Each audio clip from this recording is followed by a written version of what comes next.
En la acción constitucional de habeas corpus correctivo interpuesto por el accionante, rechazo que no se haya atendido y suministrado tratamiento médico para su enfermedad al mismo. Este viene siendo evaluado y tratado como consta en la historia clínica adjunta. Niego que exista vulneración a los derechos de salud, integridad física y la vida del accionante. Tacho los fundamentos de hecho y de derecho de la demanda por carecer de sustento. Propongo como excepciones falta de legitimidad pasiva respecto a la vulneración alegada. La institución no ha incurrido en trato cruel, inhumano o degradante. Inexistencia de vulneración al derecho a la salud. El Estado ecuatoriano está brindando atención médica, diagnóstico y tratamiento para la tuberculosis al accionante conforme protocolos del Ministerio de Salud. Los hechos reales son que en diciembre del 2025 el accionante fue diagnosticado con tuberculosis pulmonar activa. El centro de rehabilitación cuenta con área médica básica y equipo médico compuesto por 2 médicos generales, un enfermero y un auxiliar de enfermería, con consultorios, equipos básicos de farmacia y medicamentos para atención de enfermedades comunes. Esta unidad recibe periódicamente control de estándares de servicio y atención por el Ministerio de Salud. El centro de rehabilitación cuenta con recursos de salud básicos para brindar atención médica a personas privadas de la libertad en enfermedades comunes y emergencias. No es verdad que no cuente con servicio de atención básica de medicina y salud para casos comunes y emergentes. La tuberculosis pulmonar activa es infectocontagiosa y requiere tratamiento especializado del Ministerio de Salud, en coordinación con el área médica del centro de rehabilitación. Se ha implementado un programa especial de atención específico para el accionante que comprende tratamiento permanente supervisado de forma continua por el Ministerio de Salud. Se dispuso el aislamiento sanitario preliminar con medidas de prevención sanitarias en un área acondicionada temporalmente para prevenir el contagio. No es verdad que el accionante no esté siendo atendido. En una ocasión fue atendido por un médico general no especializado que le recetó paracetamol y entregó esta medicina cuando todavía no estaba confirmado de forma definitiva por el Ministerio de Salud el diagnóstico de su enfermedad. Al principio de su diagnóstico, el centro de rehabilitación no contaba con medicamentos especializados para atender la enfermedad del accionante. Se realizó la gestión inmediata del pedido al Ministerio de Salud de la dotación de medicamentos para su tratamiento y posible traslado a un hospital. Apenas se dispuso de los fármacos, se empezó a suministrar medicamentos para su enfermedad y se regularizó su tratamiento. Durante algunas semanas, por problemas de importación y proveedores de medicamentos al Estado, conforme reportó el Ministerio, se demoró la dotación de estos medicamentos, lo que fue parcialmente cubierto por gestión propia del área de salud del centro de rehabilitación, y se redoblaron las medidas sanitarias de aislamiento, prevención y protección en el área acondicionada.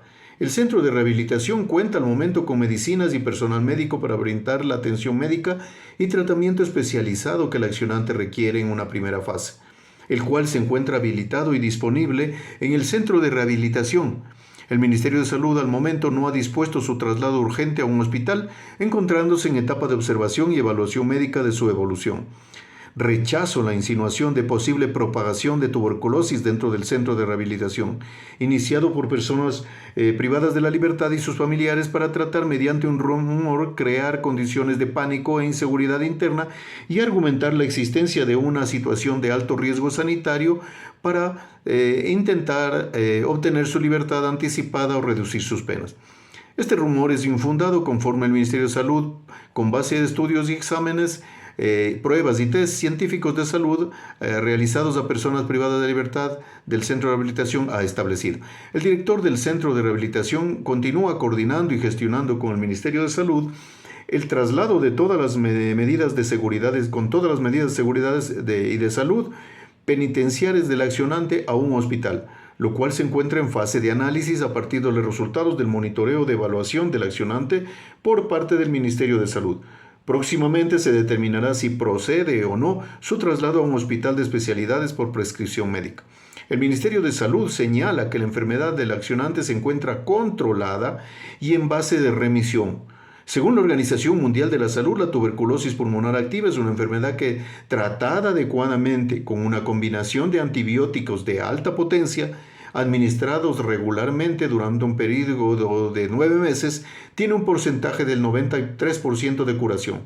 Rechazo que el SNAI no haya garantizado una atención médico oportuna, continua y especializada al accionante en su enfermedad y que el Estado haya vulnerado sus derechos a la vida, integridad física y salud.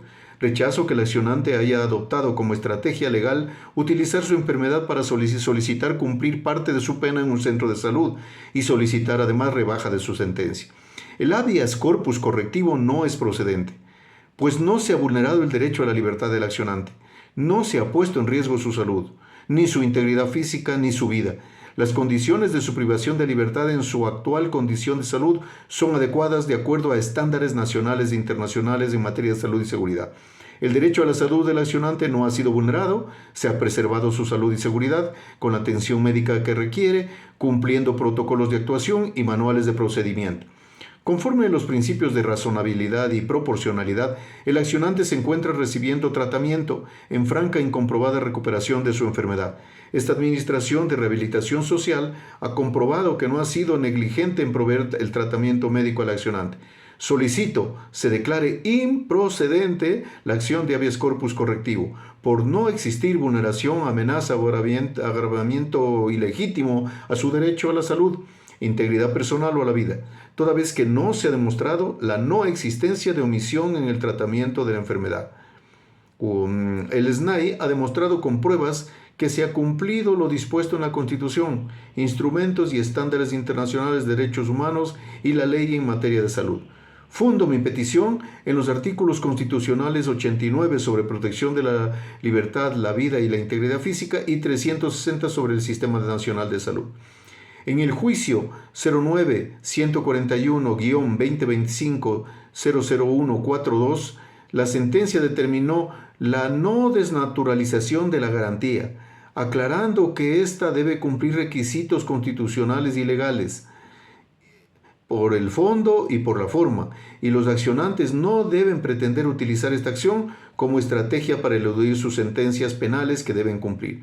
La sentencia 253-20 JH/22 estableció que el habeas corpus correctivo cabe cuando se viola flagrantemente el derecho de libertad de forma ilegal e ilegítima de una persona y cuando el sistema penitenciario restringe derechos a servicios de salud especializados.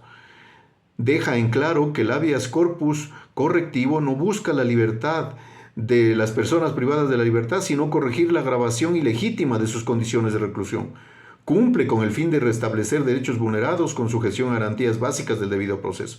Aplica solo cuando las condiciones de privación de libertad vulneran derechos conexos a la libertad, como son la integridad personal, la salud o la vida, la salud, en virtud del principio de independencia de derechos. En la sentencia 202-19 JH/21 sobre habeas corpus correctivo, la Corte estableció que el objeto del habeas corpus son los derechos en la privación de libertad y la finalidad es garantizar los derechos conexos que se vulneran gravemente cuando la privación de libertad tiene que ver con privar de alimentos a una persona, no brindar atención oportuna de salud a personas enfermas que podrían conllevar al deterioro de su salud o muerte, disponer la incomunicación, entre otras cosas. La sentencia 365-18 JH21 estableció el alcance del habeas corpus correctivo, así como parámetros mínimos a cumplir para garantizar el respeto de los derechos humanos de las personas privadas de la libertad. Estos parámetros se han cumplido conforme se está demostrando. La Corte ha establecido que la aplicación del habeas corpus correctivo cabe frente a tratos crueles, inhumanos, degradantes. En este caso, se está demostrando con pruebas que el accionante jamás ha recibido este tipo de tratos, por acción u omisión, por parte del sistema de rehabilitación social ni por ningún funcionario, y se ha brindado la debida atención de salud al accionante. No se justifica, por tanto, la aplicación de medidas de reparación integral, como la provisión de atención médica y psicológica especializada o el traslado de los accionantes a centros más seguros. La sentencia 002-18 PJ0CC constituye un precedente relacionado al control judicial de las privaciones de libertad dentro del ordenamiento, para evaluar si se está cumpliendo con la Constitución, la ley y los estándares internacionales de derechos humanos de las personas privadas de la libertad, lo cual abarca la legalidad y constitucionalidad de cualquier forma de privación de libertad y tratamiento recibido durante esta. Esta garantía es un mecanismo de control permanente sobre el poder punitivo del Estado, puesto que asegura que ninguna privación continúe sin un fundamento constitucional, todo lo cual se está comprobando que el Estado lo viene cumpliendo. En la sentencia 98-23 JH-23, la Corte concluyó que el juzgador de garantías penitenciarias no puede extender incorrectamente los efectos de una sentencia a través de la figura inter communis, la cual no puede ser empleada en este tipo de garantías. La aplicación excepcional de medidas alternativas a la privación de la libertad en los casos en los que se demuestren padecimientos de salud graves, conforme establece la sentencia 209-15 JH-19, sostiene que dichas medidas no tienen la finalidad de evadir el incumplimiento de una sentencia condenatoria. La sentencia 209-15 JH-19 reconoce que los centros penitenciarios tienen la obligación de brindar atención médica a las personas privadas de la libertad, existiendo incluso la posibilidad de que en caso que no cuenten con los tratamientos médicos, en coordinación con el sistema de salud pública, los jueces constitucionales pueden disponer medidas alternativas a la privación de libertad de manera excepcional para que la persona pueda acceder a los servicios de salud. La sentencia 360-19 JH-25 establece un procedimiento que debe ser observado por el juzgador al momento de sustanciar y motivar este tipo de garantías, que se sintetizan en la respuesta a los argumentos relevantes de la pretensión, audiencia y el relato del accionante. También sustento mi petición en el artículo 43 y siguientes de la Ley Orgánica de Garantías Jurisdiccionales y Control Constitucional. Como se está demostrando con las pruebas consignadas, se ha cumplido las disposiciones constitucionales y legales. Para desvirtuar los argumentos del accionante, anuncio como prueba documental 1. Ficha médica e historia clínica de fecha actualizada al 26 de junio de 2026, que certifica el estado de salud, evolución clínica y atención brindada al accionante. Informe de salud integral certificado sobre el estado de salud del accionante emitido por el Ministerio de Salud. 3. Copia certificada del protocolo de tratamiento y entrega de los medicamentos. 4. Informe de las condiciones del área de aislamiento. Designo como mis abogados a Fabián Pascual Luna y Germán Basante Pita para que me patrocinen en la presente causa y señalo para mis notificaciones su casillero y correo electrónico. Gracias.